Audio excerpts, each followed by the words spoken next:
Dans les coins les plus reculés de notre système solaire, Uranus, la géante glacée, et Neptune sont des planètes indomptables. Recouvertes de brouillard, elles sont impétueuses et imprévisibles.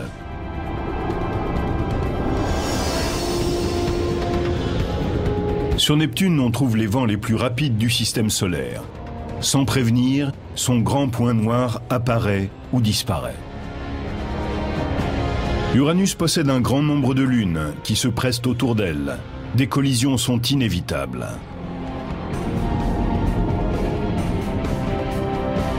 Et la plus controversée des planètes lointaines n'est plus acceptée. Pourquoi Pluton a-t-elle été exclue? L'homme qui a éliminé Pluton prépare ses explications pendant que nous étudions les planètes extérieures.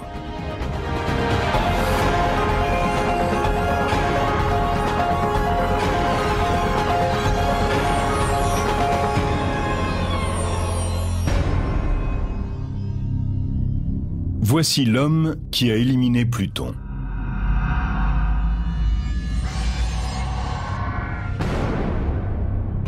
On devait s'y attendre.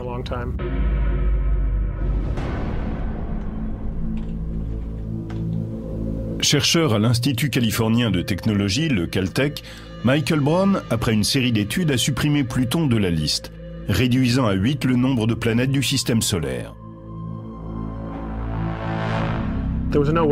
Pluton, petite planète glacée et isolée, n'avait aucune chance de survivre. Elle devait être supprimée. Et elle l'a été.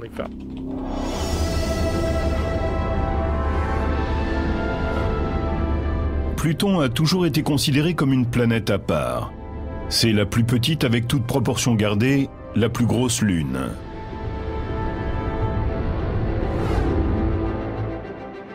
Son orbite est la plus inclinée de toutes et la plus excentrée. Son orbite est ovoïdale. L'orbite de Pluton l'approche ou l'éloigne du Soleil, toujours très nettement. Pendant des décennies, telle une aiguille dans une botte de foin, elle avait échappé à la science. Neptune, la 8e planète du système solaire, fut découverte en 1846. Et les astronomes du début du siècle étaient certains qu'il en existait encore une. Percival Lowell lança la découverte de Pluton depuis son observatoire. Il pensait qu'une planète inconnue perturbait les orbites d'Uranus et de Neptune. Lowell meurt avant de l'avoir découverte, mais son assistant Clyde Tombaugh poursuit ses recherches.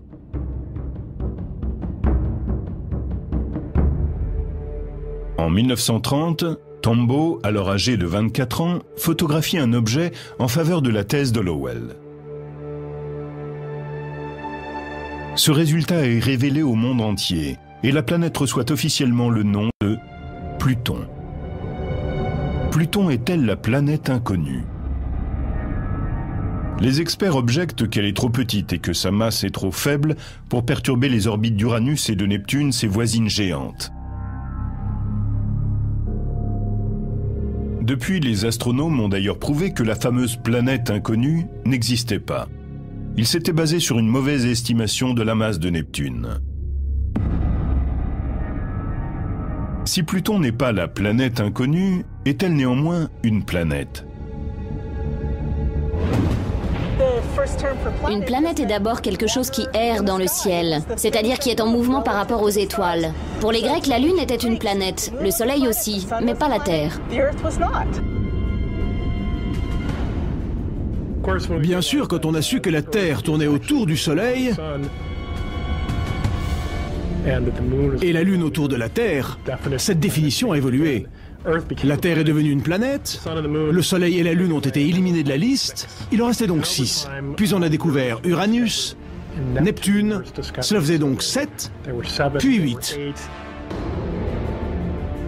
On pensait que Pluton, plus petite que la Lune, était de la taille de Mars. C'est ainsi que Tombaugh, un jour, a découvert la 9e planète. Personne ne s'est posé de questions. Ne sachant comment nommer cette petite boule étrange et isolée, on l'a appelée planète.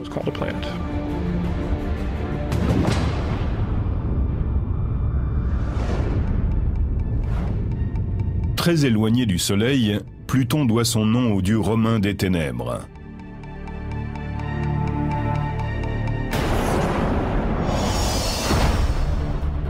Au moment où elle est le plus proche de la Terre, elle en est encore à plus de 4 milliards de kilomètres. Son diamètre est d'environ 2400 kilomètres, soit la moitié des États-Unis. Sa révolution autour du Soleil dure 248 ans. Un jour sur Pluton est l'équivalent de 6,5 sur la Terre. Un homme de 68 kilos n'en pèse plus que 5.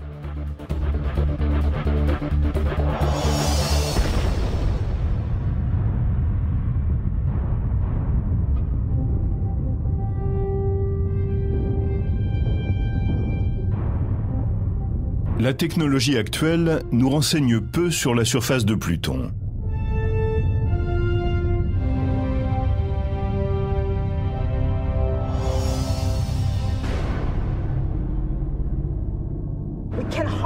Pluton est très difficile à observer. Même avec le télescope spatial Hubble, on obtient une image de quelques pixels seulement. À certains endroits, elle est noire comme du charbon. À d'autres, elle scintille comme de la neige.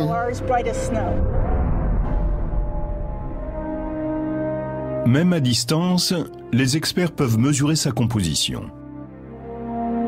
Les parties brillantes de son sol seraient composées de 3 sortes de glace.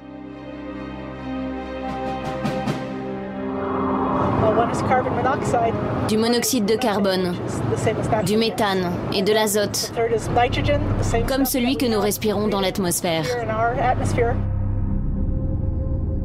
Les zones sombres doivent être des rochers. Les zones sombres sont sûrement des silicates, un peu comme les rochers chez nous. Il y a donc du silicone et de l'oxygène dedans. Nous sommes dans les montagnes rocheuses du parc national du Colorado, entourées de neige et de rochers, comme sur Pluton.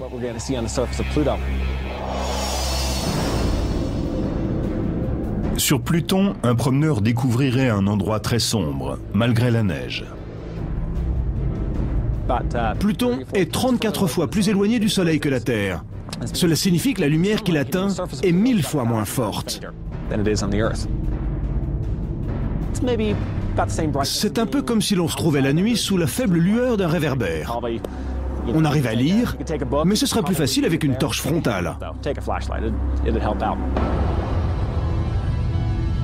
Son éloignement du Soleil en fait un des lieux les plus froids du système solaire, avec une température de moins 195 degrés.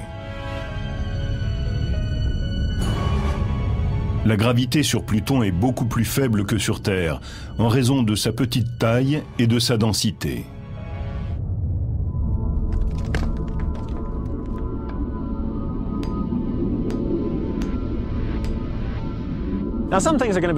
Par contre, si vous aimez l'escalade, sur Pluton, ce sera plus facile. Exactement le contraire d'ici. Sur Pluton, la gravité est 15 fois plus faible que sur Terre. Debout sur Pluton, vous ne vous envolerez pas.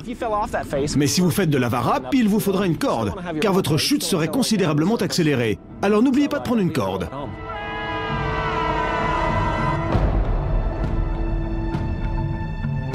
Les chercheurs rêvent de gratter le sol de Pluton et de recueillir des échantillons, car dans ces roches se cache un pan entier de l'histoire du système solaire. Pluton est intéressant. C'est notre meilleure machine à remonter le temps. Il nous montre comment était notre environnement il y a 4 milliards d'années. On y trouve le sol le plus ancien du système solaire.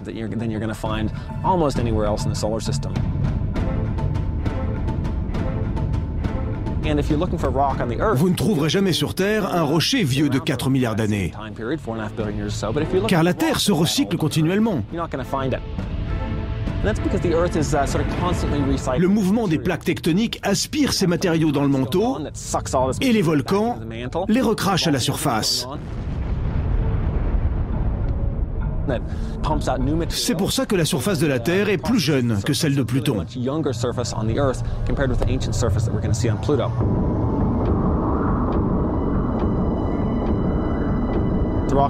Les rochers sur lesquels nous sommes assis ont été recyclés par les hautes pressions.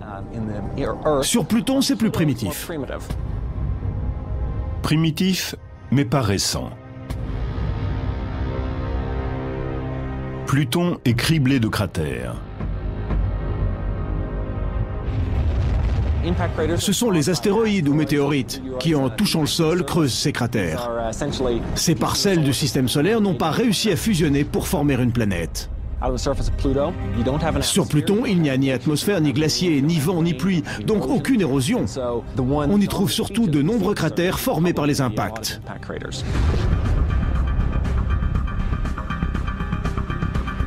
La surface grêlée de Pluton se transforme lorsque son orbite s'approche du Soleil. Cet apport de chaleur provoque l'évaporation partielle des gaz gelés et donne naissance à une atmosphère éphémère. Quand Pluton s'éloigne du Soleil, les gaz gèlent et retombent au sol.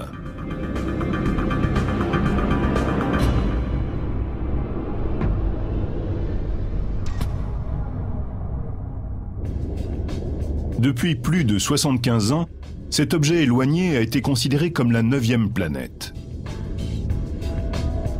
Pourquoi ce petit rocher glacé a-t-il été tellement controversé? Pourquoi Pluton a-t-elle été exclue du cercle très fermé des planètes du système solaire?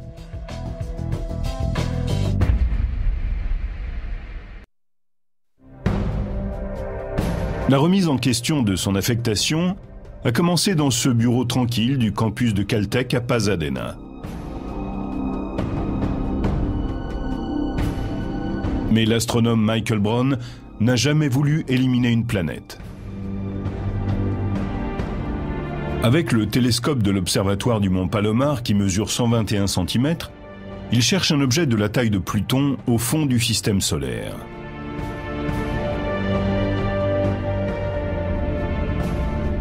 Et il finit par le trouver en 2005. Il découvre un objet plus gros que Pluton avec sa propre lune, tous deux tournant autour du Soleil. J'étais en train de regarder des photos prises par le télescope quand je l'ai découverte. C'était excitant.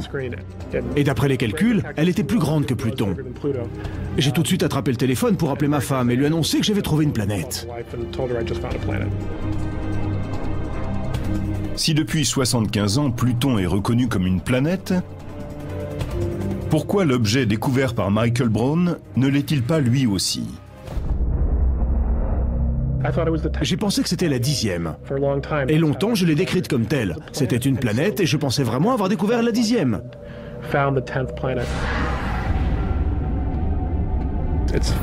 Elle est plus grosse que Pluton de 5% et probablement constituée des mêmes matériaux. Des rochers à l'intérieur, de la glace à l'extérieur, avec une mince couche de givre qui s'évapore pour former une atmosphère éphémère, comme sur Pluton. Elle a un cycle lunaire de 16 ou 17 jours, comme Pluton. Et sur bien des points, elles se ressemblent comme des jumelles. Comme si la petite ayant mangé un peu plus que sa sœur était devenue un peu plus grosse. Michael Brown veut l'appeler Xena, comme la princesse guerrière d'une série télévisée. Mais c'est Eris, la déesse grecque de la discorde, qui est choisie. Ce nom est tout à fait approprié, car cette découverte déclenche une tempête dans la communauté astronomique.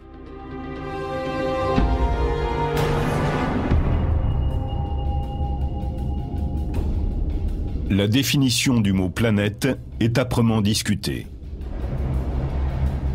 Eris deviendra-t-elle la 10e planète, ou tous les objets de la taille de Pluton seront-ils renommés?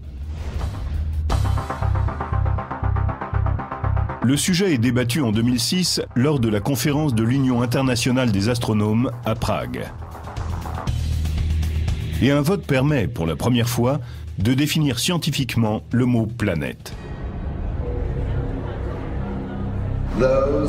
Ceux qui sont pour la résolution 6A, définissant une nouvelle catégorie d'objets transneptuniens, dont Pluton est le prototype, levez la main.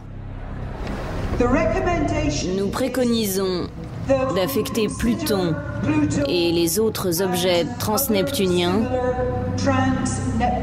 à une catégorie spéciale. On n'a rien décidé pour Pluton, malgré ces nouveaux éléments qui auraient dû la rendre moins intéressante.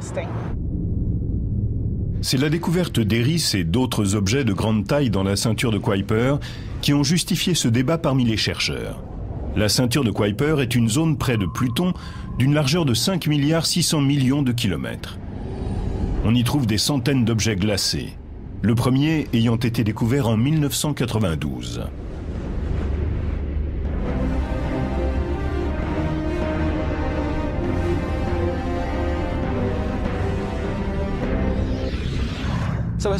Traditionnellement, on croyait qu'aux limites du système solaire, il y avait Uranus et Neptune, les deux planètes gazeuses géantes. Et que juste derrière traînait Pluton, un peu en bordure de cadre.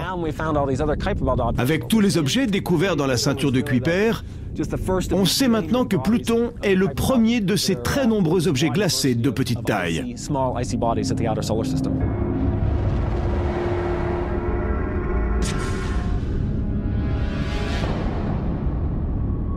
La conférence de l'Union internationale des astronomes, par ce vote, définit ainsi le mot planète, objet sphérique gravitant autour du Soleil sans aucun corps sur sa trajectoire. Comme autour de Pluton se trouve un certain nombre d'objets de la ceinture de Kuiper, cette définition écarte la découverte de Tombaugh. Le règne de Pluton a duré 75 ans, mais il est à présent terminé. Notre système solaire est dorénavant constitué de 8 planètes. Pluton et Eris sont classés dans les planètes naines.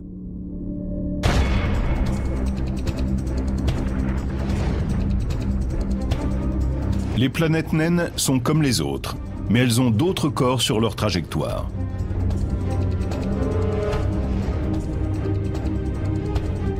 Selon la nouvelle définition, Cérès, le plus gros astéroïde du système solaire, devient aussi une planète naine. On utilise cette terminologie parce que le système solaire renferme plus de choses qu'on le pensait. C'est comme si on ne voyait qu'un gratte-ciel et que d'un seul coup, on découvrait toute la ville.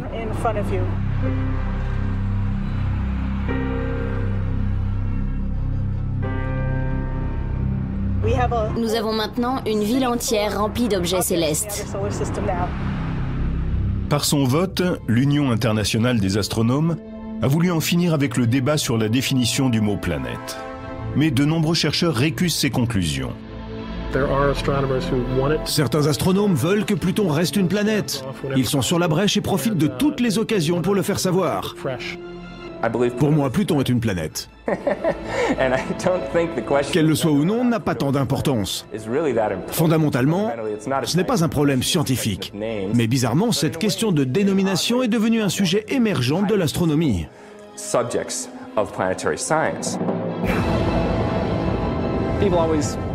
On se demande toujours si Pluton est une planète ou pas.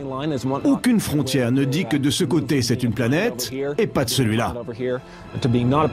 C'est comme le rapport entre une pierre et un caillou. Le besoin de définir ce mot est plus une question sociologique que scientifique.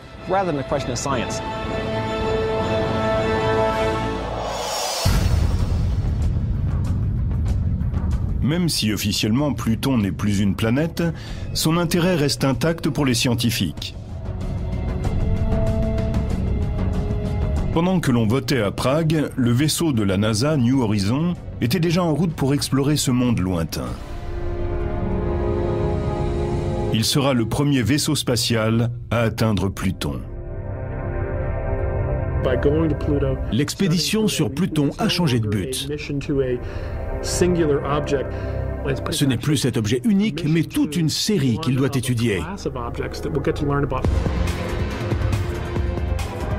Le New Horizon doit rapidement atteindre Pluton pour étudier son atmosphère, car la prochaine occasion ne se présentera que 2 siècles plus tard.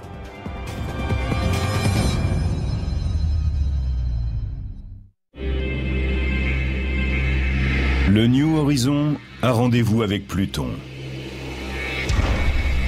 Nous avons confirmation de la séparation du vaisseau.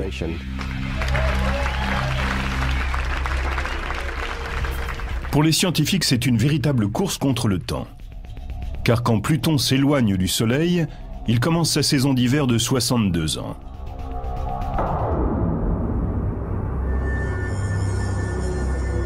C'est alors que l'atmosphère de la planète naine gèle et retombe à la surface.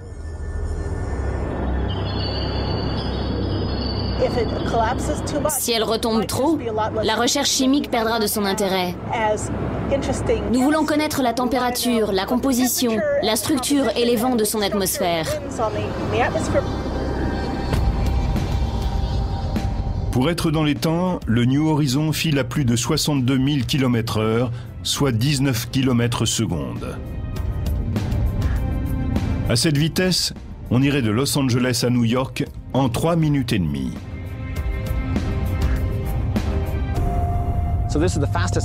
C'est le vaisseau le plus rapide jamais lancé depuis la Terre. Il a mis 6 heures pour aller de la Terre à la Lune, alors que les astronautes d'Apollo ont pris 2 jours pour effectuer le même trajet. Le New Horizon a dépassé Jupiter en 13 mois seulement.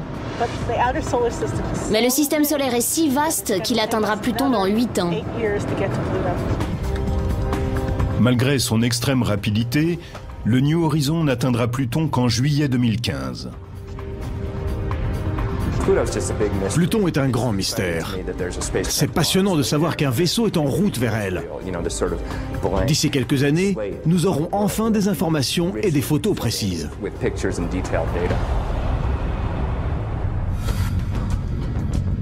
À 6 milliards 4 millions de kilomètres de Pluton, Uranus est d'un bleu marbré hypnotisant.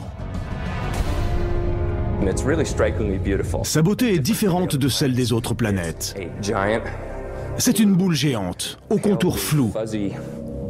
Elle est bleu pâle dans l'obscurité spatiale, d'un bleu étonnant sur une surface sans aspérité. Elle paraît irréelle, comme créée par un spécialiste des effets spéciaux. Car comment peut-on avoir une telle couleur sur une sphère géante presque parfaite ?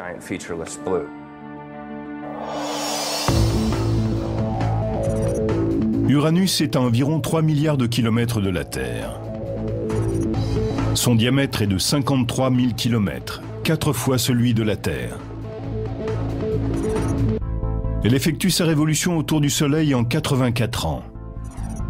Sur Uranus, une journée dure environ 17 heures. Un homme de 70 kilos en pèsera 63 sur Uranus. Son nom vient du dieu grec du ciel. L'inclinaison quasi horizontale de son axe, à 98 degrés, fait que la planète semble rouler sur son orbite. Cela signifie qu'une partie de l'année, sur Uranus, un hémisphère regarde le Soleil alors que l'autre est dans l'ombre. La révolution d'Uranus étant de 84 ans, un pôle est face à la lumière pendant environ 40 ans, tandis que l'autre est dans le noir. C'est comme dans le cercle arctique, sauf que là, il s'agit de toute la planète. L'inclinaison est si forte que tout l'hémisphère nord est comme l'Arctique et tout l'hémisphère sud comme l'Antarctique. Uranus doit sa belle couleur au méthane qui absorbe les longueurs d'onde rouges et oranges des rayons du Soleil et reflète les bleus et les verts.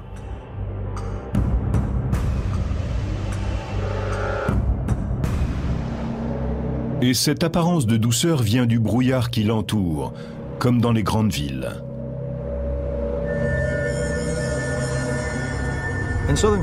En Californie du Sud, nous sommes habitués au brouillard produit par photosynthèse et qui donne cette atmosphère brumeuse. C'est ainsi que naît aussi l'atmosphère de la géante aux 4 gaz, Uranus. Dans cette sphère, il y a du méthane et un gaz naturel volatile que le Soleil transforme en particules complexes qui deviennent du brouillard. C'est pour cela que la planète a cet aspect flou. Pour les experts, Uranus et sa voisine Neptune sont nés de la même façon. Comme toute planète en formation, Jupiter et Saturne ont assemblé un maximum de substances pour former des géantes gazeuses.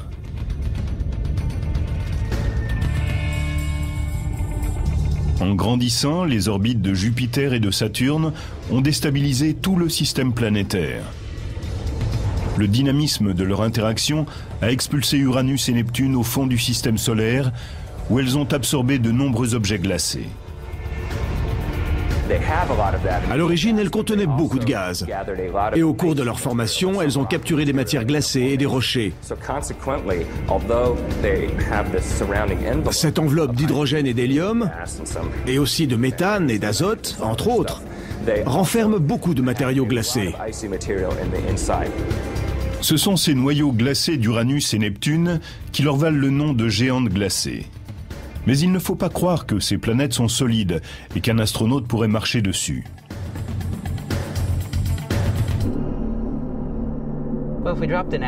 Si on envoyait un astronaute ou une sonde sur Uranus ou Neptune, il y aurait un problème, car la surface n'est pas assez solide pour qu'ils tiennent dessus. Il y a peut-être un noyau rocheux au cœur de ces planètes, mais l'homme serait écrasé par la pression atmosphérique et la glace liquide. Il devrait supporter une pression 1 million de fois plus forte que sur Terre. Il serait écrasé bien avant d'atteindre le sol. À côté des cycles météorologiques chaotiques des autres géantes gazeuses, Uranus est bien calme et l'on sait pourquoi. Parmi les planètes gazeuses, Uranus est la seule à avoir un noyau glacé. Sur Jupiter, Saturne et Neptune, la chaleur monte des profondeurs, participant à la circulation des fluides.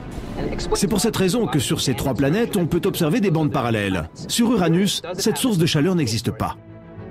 Uranus est la première planète découverte par l'astronome William Herschel grâce à un télescope en 1781. À l'époque, on ne connaissait que 6 planètes visibles à l'œil nu. Herschel aperçoit Uranus pour la première fois à travers un télescope qu'il a fabriqué lui-même. Musicien et opticien professionnel, Herschel était aussi astronome amateur. Il avait les connaissances et la technique nécessaires pour fabriquer les meilleurs télescopes qui soient pour l'époque. La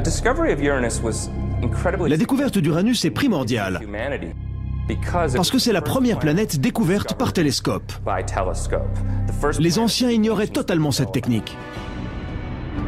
En 1977, les astronomes du vaisseau observatoire Kuiper de la NASA font une autre découverte en dirigeant leur télescope vers Uranus.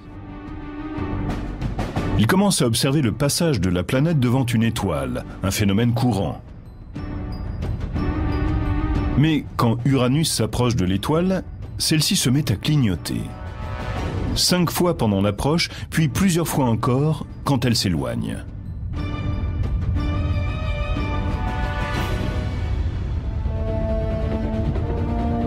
Quelle est la cause de ce phénomène? L'étoile clignotante passe derrière 5 anneaux, ce qui n'a été observé que sur Saturne.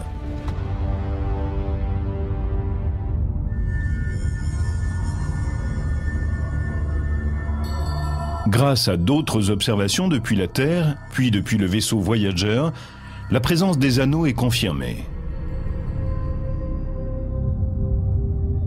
Et en 2005, grâce au télescope spatial Hubble, on trouve un autre groupe d'anneaux, 2 fois plus éloignés que les précédents.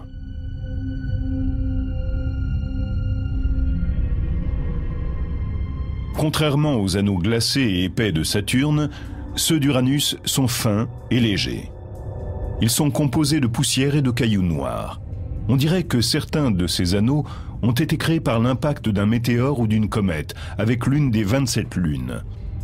Les anneaux internes pourraient résulter des collisions des lunes entre elles, notamment avec la 13e.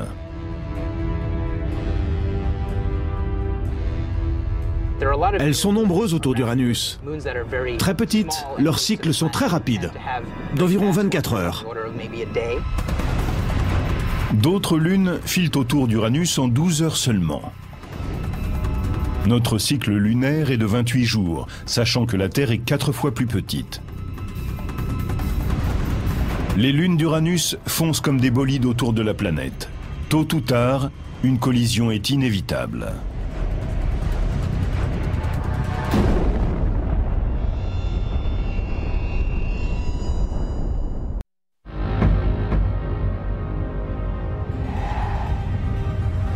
Tout un système de lunes tourbillonne autour d'Uranus. Au cours de la dernière décennie, on a constaté d'importants changements dans leur trajectoire. Les chercheurs pensent qu'un jour, 2 lunes se percuteront certainement. On peut s'attendre à une collision dans 1 ou plusieurs millions d'années. Je pense surtout à Cupid et Belinda, 2 petites lunes aux trajectoires très proches.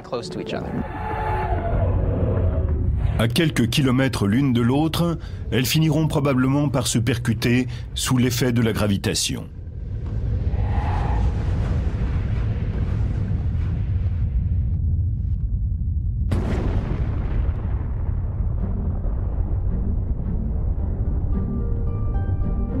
Ce sera un mauvais jour pour elles, mais un événement intéressant pour le système des anneaux.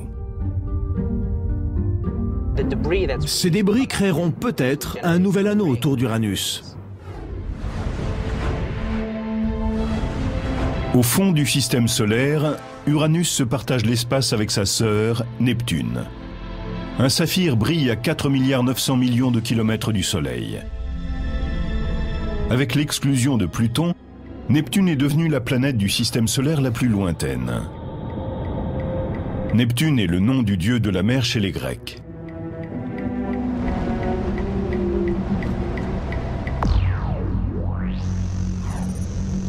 Elle se trouve à 4,3 milliards de kilomètres de la Terre. Son diamètre est de 49 000 kilomètres, soit 4 fois celui de la Terre. Un an sur Neptune équivaut à 165 ans sur Terre. Un jour dure 16 heures. Un homme de 68 kilos y pèserait 76.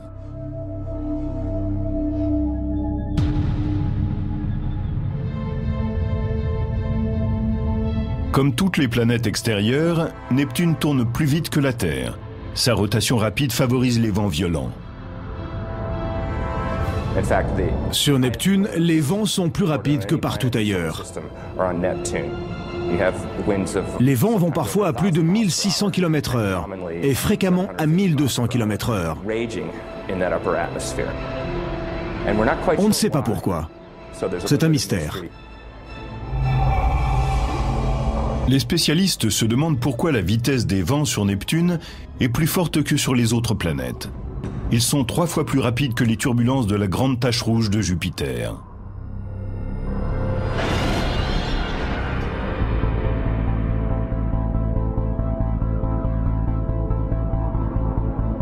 Michael Michna, chercheur au Jet Propulsion Laboratory, étudie les climats des autres planètes.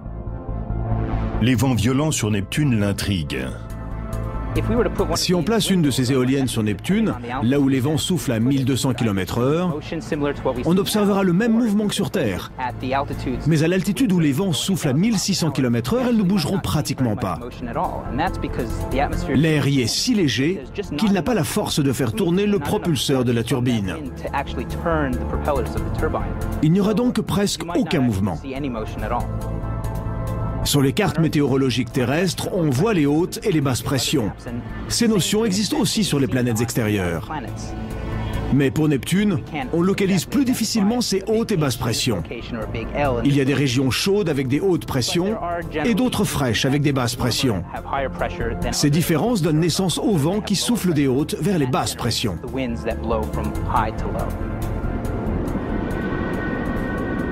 Un vent se forme lorsqu'une source d'énergie chauffe l'air. Sur Terre, c'est le Soleil. Mais Neptune, la planète balayée par les vents, est 30 fois plus éloignée du Soleil que la Terre, et elle ne récupère qu'un 9/100 de l'énergie solaire, ce qui est insuffisant pour déclencher des vents aussi violents. Les chercheurs pensent que Neptune puise son énergie à l'intérieur. Grâce à Voyager 2, on sait qu'elle dégage autant d'énergie de l'intérieur qu'elle en reçoit du Soleil. Si l'on compare avec les autres planètes, c'est ici que l'on observe le rapport le plus important entre les échanges d'énergie. Neptune possède de nombreuses sources de chaleur. Elles proviennent de la radioactivité de ses matériaux internes et de processus chimiques.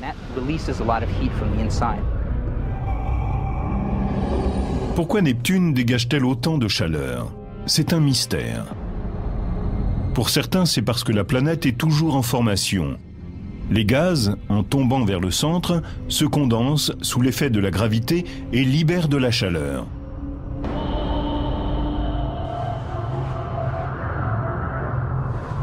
Cette source de chaleur explique aussi la montée des gaz dans l'atmosphère, ce qui entraîne de fascinantes figures nuageuses. Des nuages d'un blanc brillant apparaissent dans l'atmosphère. Il y a différentes régions de bandes brillantes ou sombres à sa surface. On détermine les latitudes à la clarté des zones.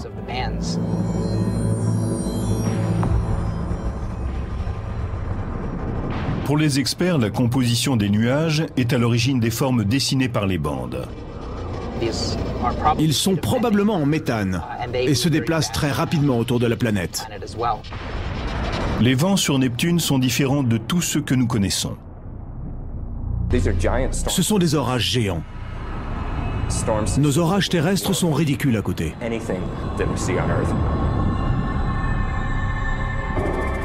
En 1989, Voyager 2 a pris la photo d'un orage géant sur Neptune qui a bouleversé les astronomes de la mission. Un grand point sombre sur son hémisphère sud. Étiré sur 13 000 km, il est assez grand pour contenir la Terre en son centre. L'orage ressemble au gros point rouge de Jupiter. Le gros point rouge est un énorme anticyclone alimenté par plusieurs petits orages qui le maintiennent en vie. Sinon, il meurt. Concernant le grand point sombre, nous pensons qu'il s'agit d'une instabilité atmosphérique, ballottée par des courants très rapides.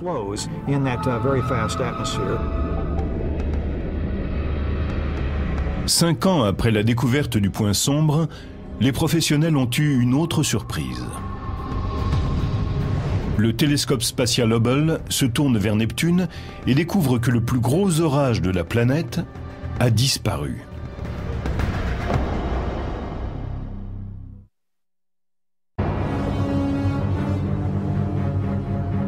Qu'est-il arrivé à la tache sombre de Neptune? En 5 ans, le plus gros orage de la planète a disparu de l'hémisphère sud de la planète.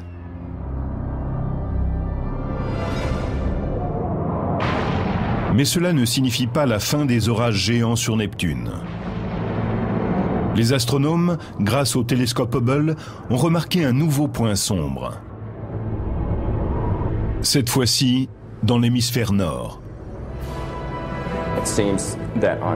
Sur Neptune, ces grandes taches visibles au télescope ou grâce au vaisseau spatial apparaissent et disparaissent sur de courtes périodes, alors que le point rouge de Jupiter est là depuis plus de 300 ans. Ces orages éphémères sont étranges.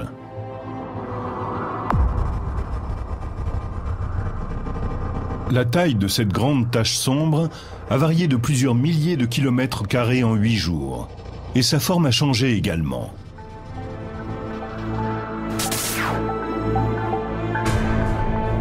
Les mouvements irréguliers, disparition et réapparition des orages sur Neptune en font le phénomène le plus imprévisible du système solaire. Comme ses planètes voisines, le système des lunes de Neptune est complexe. On lui en connaît 13 à ce jour.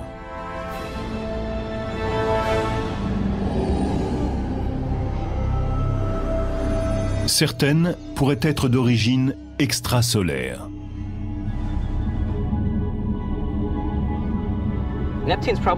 Neptune a dû attirer ses lunes à partir de la matière du système solaire, au-delà des orbites de Pluton et de Neptune. Une foule de petits corps glacés, planétoïdes et autres rochers passent par notre système solaire.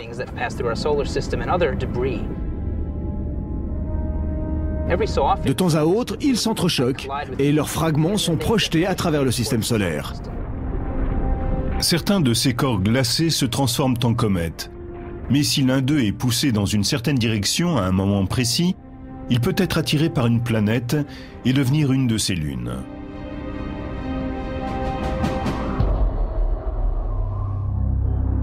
Triton, la plus grosse lune de Neptune, est de la taille de celle de la Terre.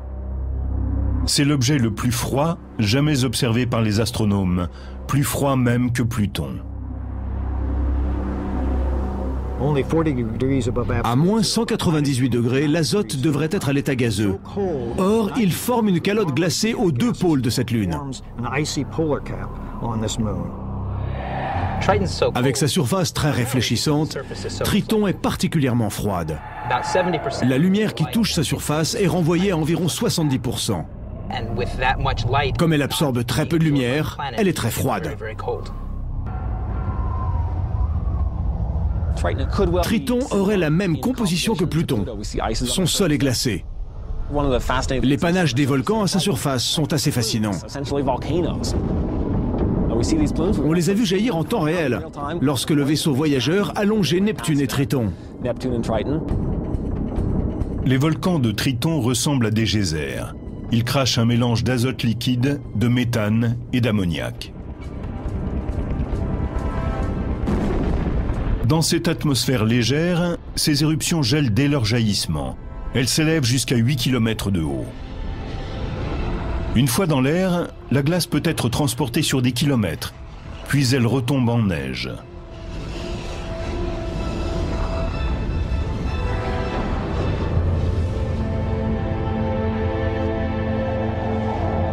Les chercheurs s'interrogent sur l'activité géologique de Triton et sur les chances de trouver de l'eau, peut-être même chaude, sous sa croûte glacée.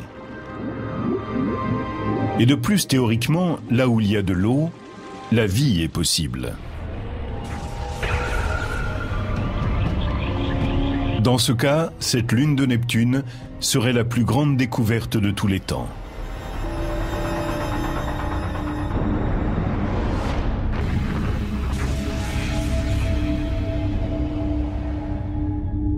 Mais entre les travaux en cours et la durée des voyages, on retournera sur Uranus ou Neptune dans seulement 20 ans.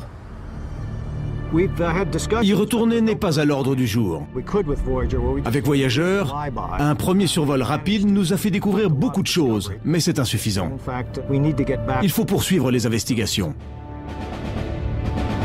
Entre-temps, les spécialistes sont concentrés sur le New Horizon, qui file vers Pluton comme Voyager.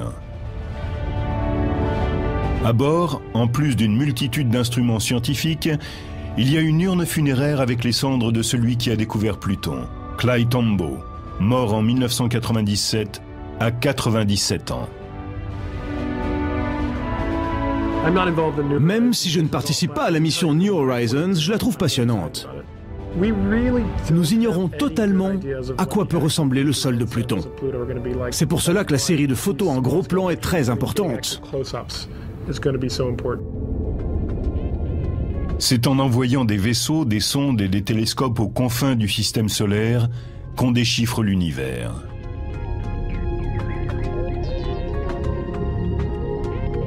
Grâce à notre technologie et à notre imagination, ces mondes lointains prennent vie pour nous. Et en les admirant, nous ne pouvons qu'avoir envie d'approfondir encore les mystères de ces gouffres infinis.